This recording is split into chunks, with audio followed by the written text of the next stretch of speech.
Bonjour à tous. À la une, 3 morts dans une collision entre un TER et une voiture sur un passage à niveau à Condé-sur-Huisne, dans l'Orne. L'accident a eu lieu hier soir sur la ligne Paris-Le Mans. Le trafic ferroviaire est depuis interrompu et des bus de substitution ont été mis en place. Direction la République dominicaine. 20 ans de prison requis hier contre 4 Français accusés de trafic de drogue. Souvenez-vous, c'était en mars 2013. Un avion Falcon avait été intercepté avec à son bord près de 700 kilos de cocaïne. Rappel des faits avec Christian Mpanzou. Les conclusions du ministère public sont sans équivoque. 2 mois après le début du procès, 20 ans de prison ont été requis contre les 2 pilotes français et les 2 passagers qu'ils devaient transporter. Les faits remontent au mois de mars 2013. Un Falcon sur le point de décoller est immobilisé sur le tarmac de l'aéroport de Punta Cana. À son bord, les 4 Français et surtout 26 valises contenant près de 700 kilos de cocaïne. Le procureur dominicain va même plus loin dans son réquisitoire.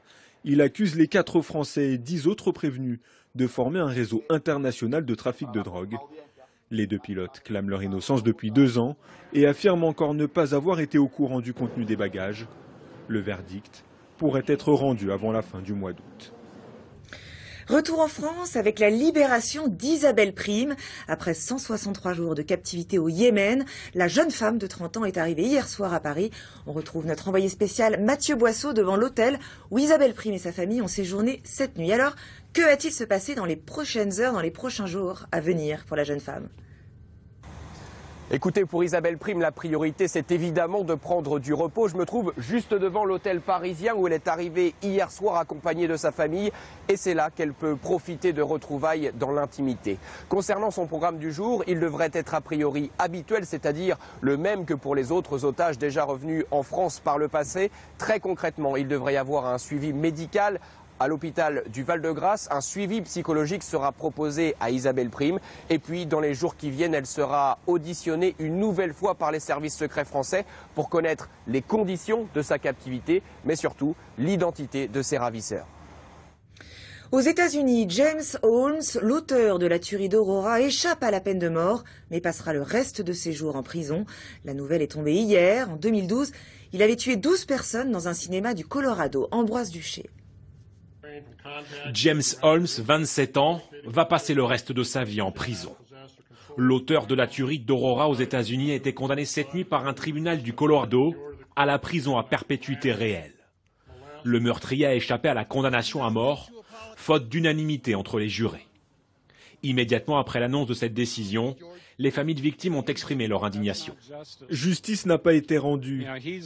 James Holmes est vivant, il respire, alors que nos enfants, eux, sont morts.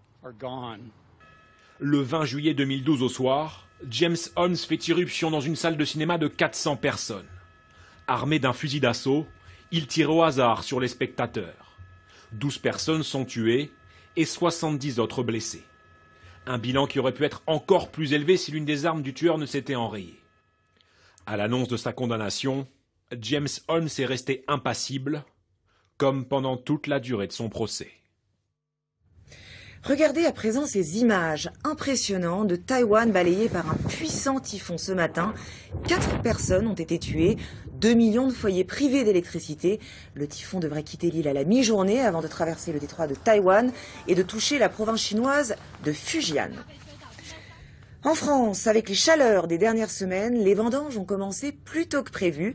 Dans le Languedoc-Roussillon, elles ont 10 jours d'avance. La région prévoit de produire cette année environ 13 millions de litres de vin. Reportage dans l'Aude, Stéphanie Depierre. Dans ce vignoble de l'Aude, on entend déjà le bruit du sécateur. Les vendanges ont commencé avec 10 jours d'avance. Un peu d'eau, de la chaleur, de la fraîcheur grâce à l'étang de Leucate, tout proche. L'été a été idéal. Les grappes sont vraiment mûres. On goûte, c'est plein de sucre, oui, c'est très bien. Au domaine du Champ des Sœurs, la dizaine de saisonniers vendangent le muscat à la main. 4 heures de travail ce matin, une première journée plutôt tranquille. C'est faire connaissance un peu avec l'équipe. Voilà, c'est une petite journée, mais il faut toujours commencer par une petite journée, parce que sinon, tout le monde part en courant. Il faudra 1 mois et demi pour récolter les 17 hectares de la propriété. Et cette année, précocité devrait rimer avec qualité. Le millésime s'annonce, disent les vignerons, exceptionnel. La voûte céleste, comme vous ne l'avez jamais vue. Hier soir, coup d'envoi de la 25e édition de la Nuit des Étoiles. Plus de 400 manifestations sont prévues dans toute la France. L'occasion pour les amoureux du ciel de contempler la Voie lactée et ses nombreuses étoiles filantes. Reportage à Antibes, Mathilde Gracia, Olivier Théron et Virgilie Hadot. Alors ça, c'est moi qui le fais, mais autrement le télescope il le fait tout seul. Observer les étoiles en bord de mer. Hier soir à Antibes, environ 400 personnes ont pu admirer le ciel d'été. C'est celle qui est au sommet de la croix. Les astronomes amateurs ont mis à disposition une dizaine de télescopes. Avec un petit appareil comme ça, on peut voir des choses dans l'espace. Je trouve ça fantastique. On va essayer de visualiser des planètes comme Saturne ce soir. On va essayer de voir également des galaxies, des amas d'étoiles, des millions d'étoiles concentrées dans une toute petite région du ciel. Les Nuits des Étoiles permettent aux passionnés de partager les connaissances sur l'astronomie avec le grand public. Il y a des jeunes qui posent des questions qui sont extraordinairement précises. Et ces gamins-là, ils vont avoir envie de science. De la science donc qui suscite aussi les rêves et l'imagination. On peut voir d'autres êtres humains ou d'autres êtres vivants sur les autres planètes.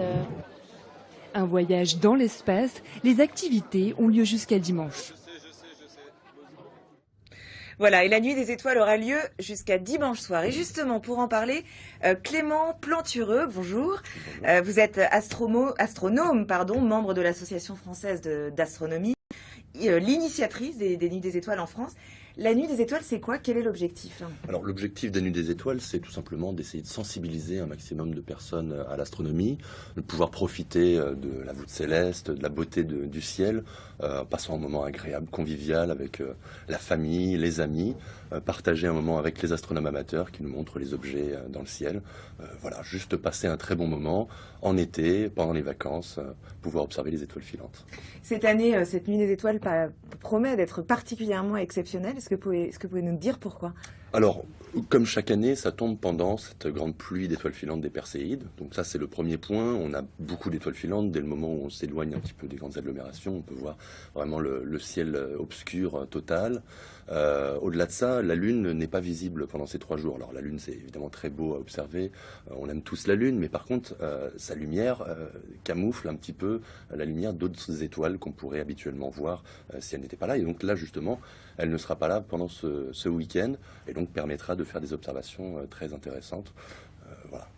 Alors, comment profiter au mieux du spectacle? Quels sont les conseils que vous pourriez donner? Alors, s'éloigner des grandes villes au maximum. Alors, on peut quand même observer quelques objets dans les grandes villes, mais évidemment, c'est toujours mieux de s'éloigner des lumières des villes, se retrouver en race campagne, en montagne ou au bord du littoral.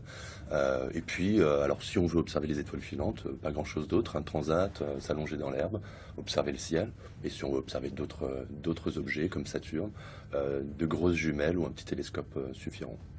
Pourquoi est-ce qu'on en voit autant des étoiles filantes à cette époque de l'année? Alors, c'est parce que chaque année, au même moment, la Terre sur son orbite traverse un nuage de poussière qui a été laissé par une comète qui s'appelle Swift-Tuttle.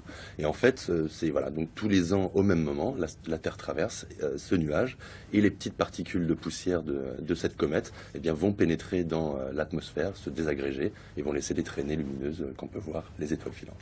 L'année était riche, particulièrement riche en événements, découvertes et exploits scientifiques. Quel est celui qui vous a le plus marqué? Je pense qu'il y en a 2. Il y a déjà, l'année dernière, le thème des Nuits des Étoiles, il y a 1 an, c'était Rosetta. Depuis, le petit module Philae s'est posé sur une comète et c'est quand même une prouesse assez incroyable. En plus, c'est les Européens qui ont fait ça. Et puis, évidemment, dernièrement, la mission New Horizons qui a survolé Pluton avec des images extraordinaires de ce petit... Merci beaucoup. Du foot, à présent, avec la reprise hier soir de la Ligue 1, sans surprise, le PSG s'est imposé face à Lille 1-0 avec un but de Lucas.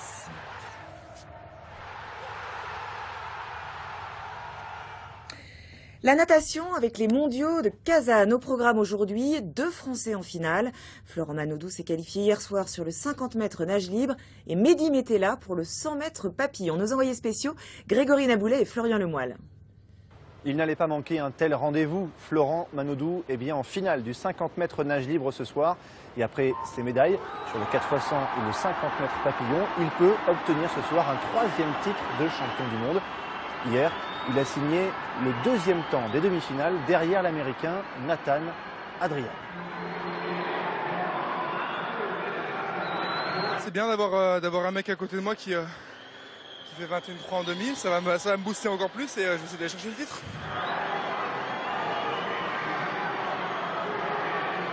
Hier, nouvelle journée sans médaille pour l'équipe de France. À noter tout de même la très belle performance de Mehdi Metella. Il bat le record de France du 100 mètres papillon. Il est d'ailleurs qualifié pour la finale de l'épreuve ce soir. C'est la fin de ce journal. Prochain rendez-vous avec l'actualité à 8 h avec Isabelle Bouloc. Mais tout de suite, la météo avec Patricia Charbonnier.